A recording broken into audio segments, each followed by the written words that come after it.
So the revolution coincided essentially with the global economic crisis, and Egypt was affected by this crisis just like many countries around the world. So when the revolution came, the country experienced a further decline in movement of goods, in sales. Many households were experiencing declined income as a result of this. Not only were male business owners experiencing reduced sales, but men that were employed in the formal sector were losing their jobs.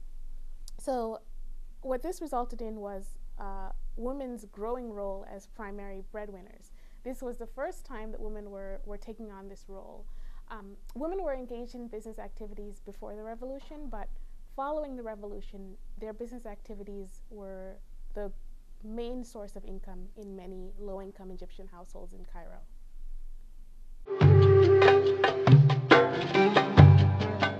With the Egyptian revolution, Egypt experienced a massive transformation, and this transformation was largely political in nature, with the ushering in of a new regime and essentially the reintroduction of democracy. What was really fascinating was that men and women were standing alongside one another, demanding their rights, despite the divides that exist, despite the gender divides that exist in society. I think that what is also fascinating is that women themselves were experiencing a significant transformation. They were now assuming different roles in their households.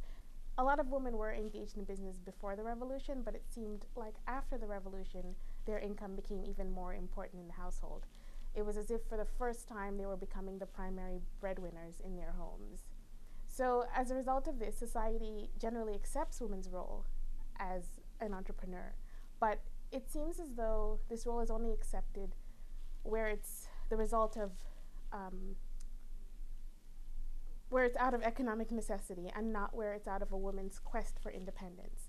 So her role as a primary breadwinner is recognized, but whether her husband has a higher income or a lower income than hers, his income is still seen as more relevant in the household.